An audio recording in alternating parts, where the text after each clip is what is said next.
আসসালামু আলাইকুম এভরিওয়ান। আজ আমি তৈরি করছি খুবই মজাদার এবং স্বাস্থ্যকর একটি ভর্তা রেসিপি। এই ভর্তাটা করার জন্য লাগবে আমার দুটো বেগুন আমি খুব সুন্দরভাবে কেটে নিব। আর বেগুনের গুণাগুণ সম্পর্কে তো আমরা সবাই খুব ভালো করে জানি। বেগুনে প্রচুর আঁশ ফাইবার রয়েছে যা হজমে সাহায্য করে। এতে অ্যান্টিঅক্সিডেন্ট থাকে যা শরীরের কোষকে সুরক্ষা দিতে সাহায্য করে। এজন্য এই বেগুনের ভর্তাটা আমাদের সবসময় খাবারের আইটেমে রাখা জরুরি। এটা আমাদের জন্য গুণাগুণ সম্পন্ন একটা খাবার। এই বেগুনে গুণাগুণ যতটুকু আছে খেতেও ভীষণ মজা হয়, মুখে রুচি ফিরিয়ে আসা যখন রুচি না থাকে। এই বেগুন ভর্তাটা একবার করে খেলে আপনাদের মুখে রুচি ফিরে আসবে, ভাত খেতে পারবেন মোটামুটি ভালো করে এই ভর্তাটার রেসিপিটি ট্রাই করলে। আর এখন আমি বেগুনটা খুব সুন্দরভাবে স্লাইস করে এইভাবে কেটে নিচ্ছি। আর এইখানে যে পোকা থাকবে সেই পোকাটা ফেলে দিতে হবে। আর এইভাবে স্লাইস করে ছোট ছোট করে কেটে নিব, তাহলে আমার এটা সুন্দরভাবে ভাজতে সুবিধা হবে। আমি দুটো বেগুন খুব সুন্দরভাবে কেটে নিচ্ছি। আর বেগুন কম ক্যালোরিযুক্ত হওয়ায় এটি স্বাস্থ্যকর খাবারের তালিকায় রাখা যায়। বেগুনে বিভিন্ন ভিটামিন এবং খনিজ উপাদান রয়েছে যা শরীরের জন্য খুবই উপকারী। আর গরম ভাতের সাথে এরকম একটা ভর্তা থাকলে তো আর কিছুই লাগবে না। খুব মজা করে এই ভর্তাটা করে ফেলতে পারবেন রেসিপিটি ফলো করলে। রেসিপিটি A to Z দেখেন, কোনো স্কিপ করবেন না, তাহলে আবার কোনোটা ভুল হতে পারে। এজন্য আমি যেভাবে আজকে তৈরি করলাম খুবই সহজভাবে এই বেগুন ভর্তাটা তৈরি করে ফেলতে পারেন। অনেক সময় বেগুনটা পুরানোর অনেকটা ঝামেলা থাকে। এই রেসিপিটি ফলো করলে বেগুন পুরানো কোনো ঝামেলা থাকবে না, খুব সুন্দরভাবে রেসিপিটি করে ফেলতে পারবেন।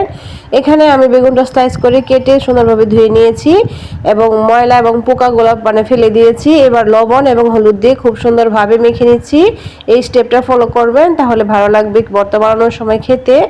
এবার আমি খুব সুন্দরভাবে মেখে নিব। এটা মেখে নিয়ে খুব ফাইনভাবে সবগুলো বেগুনের সাথে হলুদটা ভালোভাবে মিশিয়ে নিতে হবে। যদিও সিম্পল একটা রেসিপি, তারপরে কিন্তু এটা খেতে দুর্দান্ত হয়। আর এটা গরম ভাতে যারা ভর্তা লাভার আছেন তারা খুব মজা করে খেতে পারবেন। ভীষণ মজার একটা রেসিপি। এবার বেগুনটা মাখানো শেষ, এবার আমি চুলায় চলে যাব। আর সাথে কিছু পেঁয়াজ কুচি করে নিয়েছি আমি এইভাবে। এবার একটা প্যান বসিয়ে দিলাম, প্যানে একটু সরিষার তেল দিয়ে নিয়েছি। এবার আমি শুকনো মরিচ ভেজে নিব। এই বেগুন ভর্তায় আমি শুকনো মরিচটা দিয়ে দিব, এই জন্য শুকনো মরিচটা খুব সুন্দরভাবে ভেজে নিচ্ছি। এখানে আমি অল্প পরিমাণে দিয়েছি, আপনারা যে যতটুকু ঝাল পছন্দ করেন দিতে পারেন। এবার মরিচটা ভাজা হলে মরিচটা আমি খুব সুন্দরভাবে তুলে নিব, লাল লাল করে আমি ভেজে নিচ্ছি।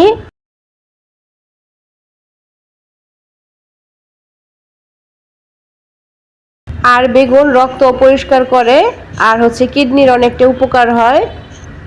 আমরা অনেক সময় জানি যে বেগুন গুণ ছাড়া হয়তো, কিন্তু না, বেগুনে প্রচুর পরিমাণ গুণাগুণ আছে। এবার বেগুনটা আমি খুব সুন্দরভাবে ভেজে নেব। এখানে এটা ঢেকে দিয়ে মাঝারি আছে খুব সুন্দরভাবে ঢেকে ভেজে নিতে হবে। এখানে খুব বেশি জাল দেওয়া যাবে না, তাহলে আবার পুড়ে যাবে, মোটামুটি ভেজে নিতে হবে।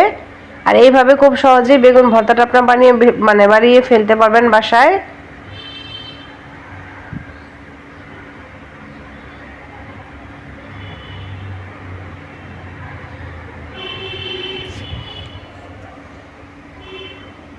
এবার আমি একটু ঢেকে রেখে দিব। এবার আমি ঢেকে রেখে দিয়ে মোটামুটি ভেজে নিচ্ছি। এক পাশ হয়ে গিয়েছে, এবার আমি উল্টে পাল্টে খুব সুন্দরভাবে ভেজে নিব, এটি যেন সিদ্ধ হয়ে যায়।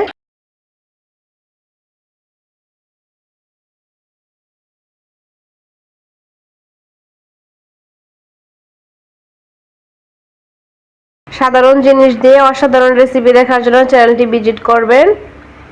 আর যারা নতুন আছেন সাবস্ক্রাইব করে বেল আইকন অন করে রাখবেন, যেন সহজেই রেসিপিগুলো আপনাদের কাছে পৌঁছে যেতে পারে।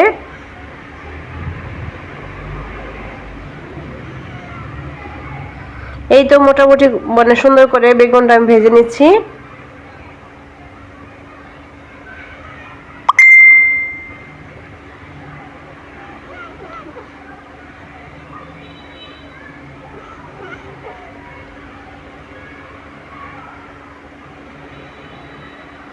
এবার আমি বেগুনটা খুব ফাইনভাবে তুলে নেব, ভাজা হয়ে গিয়েছে। যখন দেখবেন যে বেগুনটা সিদ্ধ হয়ে গিয়েছে তখন তুলে নিতে হবে। এবার আমি বেগুনটা খুব তুলে নিব। তারপরে এখানে পেঁয়াজটাও ভেজে নেব খুব সুন্দরভাবে।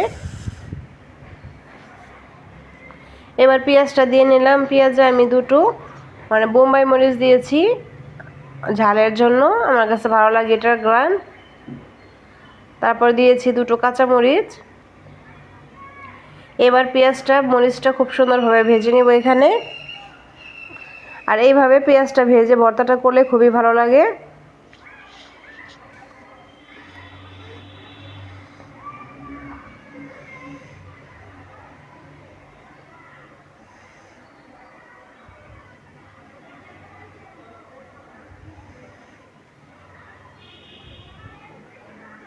পেঁয়াজটা খুব বেশি ভাজার প্রয়োজন নেই, মোটামুটি ব্রাউন কালার চলে আসলে পেঁয়াজটা তুলে নিব।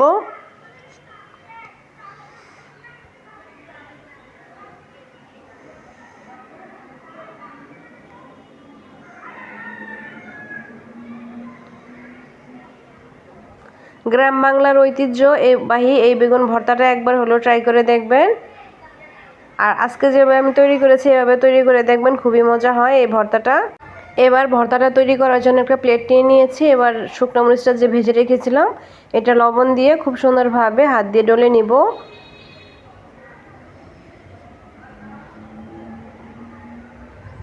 আর শুকনো মরিচটা লবণ দিয়ে ডলা দিলেই খুব তাড়াতাড়ি হয়ে যায়।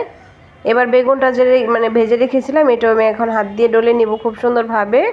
আর বেগুনটা প্রচণ্ড গরম ছিল, যার জন্য আমি ভালোভাবে মাখতে পারতেছি না, খুবই গরম ছিল, আপনারা একটু ঠান্ডা করে নেবেন।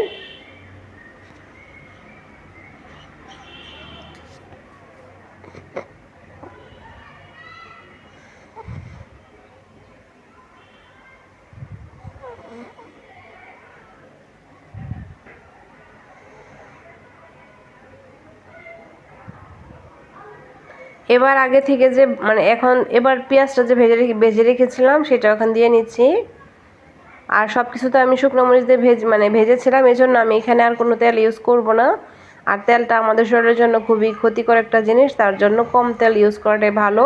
এই জন্য আমার সব কিছু ভাজা ছিল এবং তেলে ভরপুর ছিল বেগুনের মধ্যে, সরিষার তেল দিয়ে আমি এগুলো ভেজেছিলাম।